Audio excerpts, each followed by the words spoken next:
ring. Why are we talking about engagement? Well, of course, it's because pop megastar Taylor Swift has just announced her engagement to her boyfriend of almost 2 years, Travis Kelce. And boy, did he bring out the flowers for that whole scenario with the arches and the peonies and the roses. Fabulous. The post has already got, can you believe this, more than 28 million likes. Wow. Both of them had been in long-term relationships before this, which didn't end in engagements. So how do you make the decision about when to propose? They're both 35 years old. Taylor was previously in a relationship, as we know, with the actor Joe Alwyn for 6 years, and quite a few other relationships we all know about because all of the songs are all about the feelings and the frustrations when she felt that she hadn't yet got married and no one had yet asked her. Travis was with the influencer Nicole, never heard of her in my life. If you know, we don't know anything about her at all, for about 5 years. They also didn't get engaged or married. So let's start with Albie on this one. Why not? What do you think? Is there a kind of period after which it's a bit rude not to propose? Oh, I definitely think so. I think some of my friends are getting to that point. I'm in my my early 30s, but a lot of my friends are in their late 20s, and people have been together for sort of 5, 6, 7, 8, 9, 10 years, and some of their boyfriends aren't proposing. And some of us are gently saying, well, maybe he's not going to propose, and maybe you should dump him and find someone else. But on the other hand, in terms of when I do think it is acceptable to propose, I think at any time, really. I think in my generation, people sort of think, oh, it's got to be after 5 years. But I think if someone proposed to me after a year, I mean, look, I don't have much time. I'm basically a spinster now. Oh, but I would say yes, or propose to someone after a year. Why not? What about you, Nicola? What happened with you? So I was set up on a blind date with my husband, but I'm saying blind date, I Googled him, and he come up in this football kit, and I was like, oh my God, Mum, I'm going to marry this man.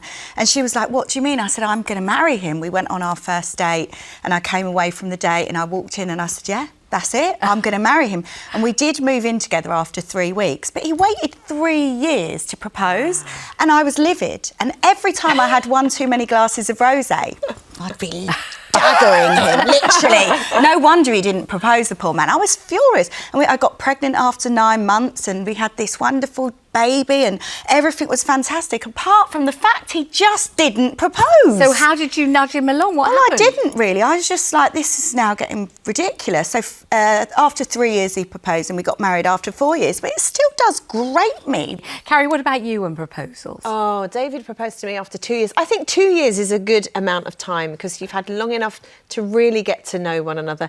You've had long enough for that initial sheen of wow to kind of wear off, and then you're into the kind of just the regularity of really being together and seeing how that works. So yeah, David proposed to me in a restaurant in Bournemouth because it was a particular restaurant that we'd gone to. Yeah, oh, there you are. Oh, I love that picture. A 1980s wedding. I love that picture. My gosh, you look so gorgeous. So does he, actually. Wow.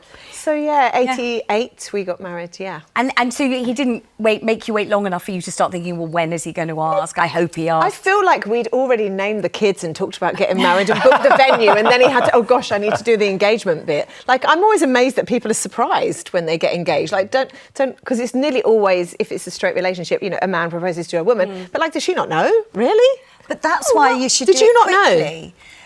Well, I was just every occasion, everywhere I went, I'm thinking. Every time she had dessert, she had to ring in the cake. You know, I was worried about the turkey teeth. The jewel was going. No, I didn't have them there.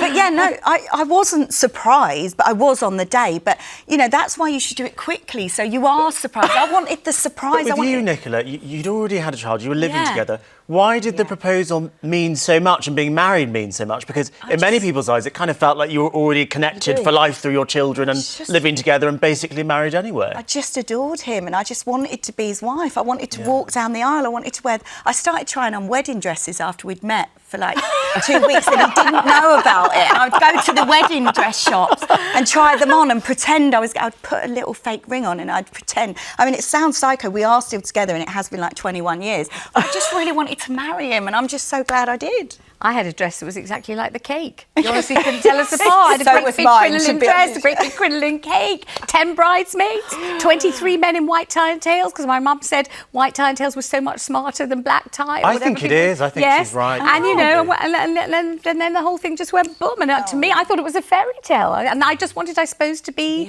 the princess in the fairy tale, didn't I? I wanted him to be the Prince Charming, and he seemed to be. I think many of us do, right? Yeah. That's because we're brought up to believe that. I remember when I gave birth to my first baby, and I think the midwife said, "Is this the happiest day of your life?" And I said, "I still preferred the wedding." I don't blame you. I don't blame you. I know the wedding wasn't so painful, except a few years later. All right, let's move on to Alice. Alice is on the line in Greater Manchester. Hello, Alice. Tell us about your proposal, my love. Hello. Sadly, 5 weeks ago today, I lost my husband. Oh, I'm so sorry, Alice. You've got my deepest condolences. This is all very, very new and recent. I'm so sorry. But tell us... 64 years. Oh, and what I wanted to tell you was, he asked me to marry him the night we met. Wow. In a serious way, like he really meant it? And I said yes. I didn't hesitate. I said yes. Wow. So after 64 years, there must have been something we did right. Tell me what he was like. Tell me what your impressions were of him that very first night you met. What was he like? Oh, well, we'd gone to a 21st, me and my friends, and he was there with his friends, and he was a drummer. And as we walked into the room, like to the reception, he was playing the drums, and I just thought right away, oh, he looks nice. And he must have had the same impression, because when he finished playing the drums, he walked over and asked, could he buy me a drink? So, Alice, you're an actual living proof that there is such a thing as love at first sight. You were it. That was it. Yeah. Oh, definitely. And so people who don't believe in it, they just think, well, how could you look at a total stranger and love them instantly? How could you look at someone you don't know and just know that they're going to be your destiny, you're going to be happily ever after married to them? How did you know? What did you feel? It was just something magical. Like, I can't explain it. You know, really, I can't explain it. But the other thing is, I always said I would never take any boys home unless it was the one I was going to marry. And that worked out. He was the only lad I took home. Wow. So you... He had been out with others before, naturally, but he was the only one I took home. Well, how wonderful. I mean, how wonderful. But you must be feeling very, very sad and shocked now, I suppose, Alice, after all these years. How are you doing? I've been crying all morning. Oh, my love. Oh, God. Oh, my love. I can't tell you how much I thank you for phoning in, because that's the most beautiful story, honestly. Amazing. Yeah. And I send you so much love. This must be very, very difficult. Any day you want to phone up and we'll have a chat, Alice, because I'll be here and you'll be there. So please phone, my love. Thank you so much for phoning. I mean, true love at first sight. I think that does happen. I felt that with David, that this is the man I'm going to marry from the moment that I clocked eyes with him. Really? Locked eyes, yeah, absolutely. And you felt that, and you were only Googling. Yeah.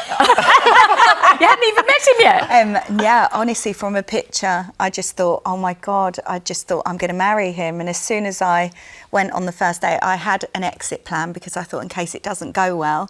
And I said to my friend, I'll go to the toilet and call you. And 5 hours later, she had no phone call, and she was thinking, what's going on? And I just didn't want to leave him, and he didn't want to leave me. When I got home, I said to my mum, should I text him and say I had a nice time? She was like, no, you're being too keen. Yeah. And then my phone went beep. You remember the old Nokia's beep? And he had texted me to say, when can I see you again? I was like, now I'll just come.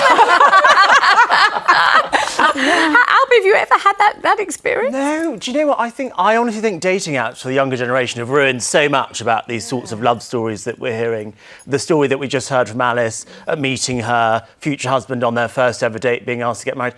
If my friend told me that happened to them on a date, or if that happened to me on a date and I told my friend, and I told them I said yes, they'd think I was crazy. Yeah. But I think so much of the spontaneity out of love and meeting people and falling in love it's just been sucked out by dating apps. And people always think, oh, the grass is greener on the other side, because I can always just swipe and find someone else. Yeah. So I think a lot of relationships with younger people, at least in my generation, I find they tend to last a shorter amount of time. If they are together for a while, people are always sort of looking over their shoulder at other things that are going on. And a lot of these great love stories, I wonder if we'll see them. But maybe Taylor gives us all hope. Do you think she does? Maybe. But she's been through a lot of... I think she's almost archetypal of my generation. She's had lots of relationships, not necessarily one that's lasted 15 years. Lots of different relationships. Finally found someone at 35. But that is quite late. That is quite late. I'd like to find someone before then. Yeah, let's see. Let's go. We'll see if Carrie and Nicola can fix you for someone. Let's go to Terry, who's on the line in Staffordshire. Hi, Terry. Thanks for ringing. Okay. Tell me about proposing. That proposing, we were both at school. She was 15 and I was 17. And we went on a bus trip to Blackpool with the school. Yeah. I was with my friend and she was with her friend. She sat behind, so we swapped seats.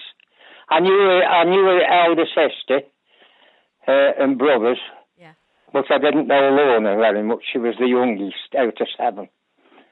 And I sat by her, and we had a snog. And we spent Blackpool, the day in Blackpool.